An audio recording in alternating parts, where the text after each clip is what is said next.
Welcome back to Newswire here on SportsGrid. Also fun to catch up with Peter Apple, just baseball exclusively here on SportsGrid. Peter getting ready for, of course, the college regionals and naturally the Major League Baseball summer, which we are headed toward here. Memorial Day on the back burner, and now it is the remainder of the season. Peter, thanks for coming on Newswire as always. Appreciate it. Let's start off with the Cy Young race in the National League, which is heating up.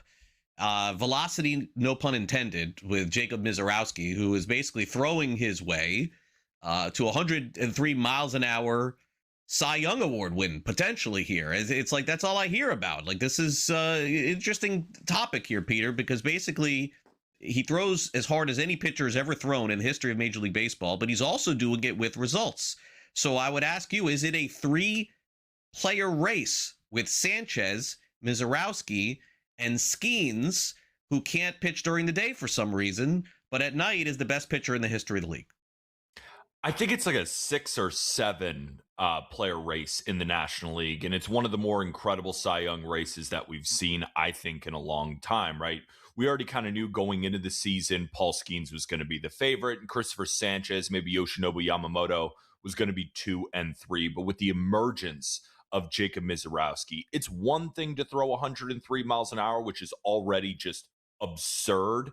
But when we're looking at perceived velocity, because Jacob Misiorowski extends down the mound over 7 feet. So basically, in layman's terms, he's throwing the ball closer to the batter. Baseball Savant gives us that perceived velocity, 106 miles an hour. Even saying that out loud sounds crazy to me.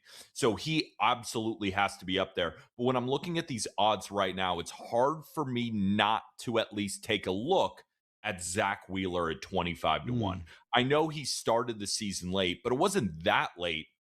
And because Wheeler has been so efficient, he's able to kind of log those 6-7 inning starts when maybe other pitchers might have 5 to 6 inning elite outings, maybe similarly to a Shohei Ohtani. So Wheeler is trailing a little bit behind, and his fastball velocity is down, and yet he's still pitching to a 1.67 ERA. And that's why I say it's more of a 6 or 7 man race, because Chase Burns looks like a young Spencer Strider at his peak. Shohei Ohtani barely ever allows runs, and we cannot forget about Chris Sale.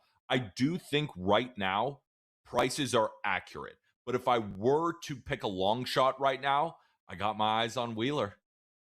Yeah, Wheeler has really come on, and I think to me is a big surprise with, I mean, you consider the history of thoracic outlet surgery and the pitchers that have come back from it. He looks exactly like the guy that he was before, and that's really good for the future for pitchers who go through that too. All right, now over in the American League, it's certainly a little more clear, and maybe got even clearer with this injury to Dylan Cease. I don't think it's a serious one, but again, he's now behind some of the other pitchers as we enter the month of June after he misses a couple of starts. So Cam Schlittler is the favorite. Look who's right there at the top. It's Jacob deGrom. If you really believe in Cease, you could get him now back at plus 550, but I got to say, I don't know that I want to go there. And poor Jose Soriano's on the Angels, so nobody gives that guy any love. Rasmussen, same thing on Tampa Bay. In fact, he got 2 Tampa Bay pitchers, McClanahan and Rasmussen, and there's Gavin Williams at 14 to 1 too. So do you think that this is clear cut, Peter? Because to me, it is surprising considering Schlittler's never thrown like 150 innings in a season that we're just going to hand him the Cy Young here in May. Yeah, I don't know about handing him the Cy Young, but he absolutely should be the favorite. I mean, when you look at his 3 different variations of fastballs, he is punishing hitters inside the zone, which is a true, skill level of elite upper end pitchers. Because, some pitchers, they like to nibble around the corners. They like to get you to chase outside the strike zone. Cam Schlittler, it's simple for him. Here are my 3 variations of fastballs, the 4-seamer, the cutter, and the sinker. I dare you to hit them. He's locating them inside the zone at a 70+% clip. It's just elite stuff. His cutter actually reminds me of 2021 Corbin Burns when he won the Cy Young. But Corbin Burns didn't have a 99-mile-an-hour heater and a sinker to boot. So he should be the favorite. However, when looking at these odds, it's hard for me not to be biased, because I do have a ticket on Dylan Cease at 12 to 1 that I bet earlier on in the year. Just a few starts ago, he was close to like plus 250. Of course, the hamstring injury puts him out for a little bit, 15-day IL. Thankfully, it's not an arm thing. What Dylan Cease does have working in his favor is the amount of strikeouts that he can put up, right? Even if he only misses 2 starts, he could still lead all of Major League Baseball in strikeouts. But a plus 550, it's hard for me to pitch that to anybody listening. And then with Jacob deGrom, he's a very, very good pitcher, but simply put, he doesn't have the stuff that Cam Schlittler does. And Cam Yeah. Schlittler, at least last year, it was about 150 innings between the minor leagues and the major league. So if he can go up to 175, there is history in Major League Baseball, American League or National League, of pitchers winning with an ERA below 2 and only about 175 innings. And when you again look at the rest of the American League pitchers, Cam Schlittler might not have this 200 inning, 175 type year that you might see in the National League, but all you got to do is beat the competition. And right now, he is levels above his competition. Yeah, no, there's no doubt, and you make a really good point. If you combine the minors and majors, but it just, and I'm not trying to jinx anything here, but it feels like the second we crown somebody any award from a pitching perspective in baseball, all of a sudden we're trying to find somebody else the next week because that guy gets hurt. And I'm not hoping for that, but it just keeps happening over and over again in baseball. Okay, so the odds for the Chicago Cubs, let's get to them here, have cratered significantly. They're on a 9-game losing streak, Peter, and their win total has gone down from 92 to 87 over the course of a week, which tells you they're on the fringe of being a playoff team, but yet their odds are minus 188 to get there. I know they're super talented. I'm going to guess that there's some bad luck involved here because they're playing in this division that everybody basically is playing well and over 500. So is it time to panic a little bit on the Cubs, or do they right this ship quick? It's funny. This is now the third time that I've been on the show and we've gotten to speak about the Chicago Cubs, and it's all been in different instances. Early on, before they really started to get hot, it was about the first maybe 2 weeks of the season. The Cubs started out pretty poorly, and we saw their odds tank, and there was nervousness because the offense wasn't putting it together. The rotation looked a little mediocre, some would say.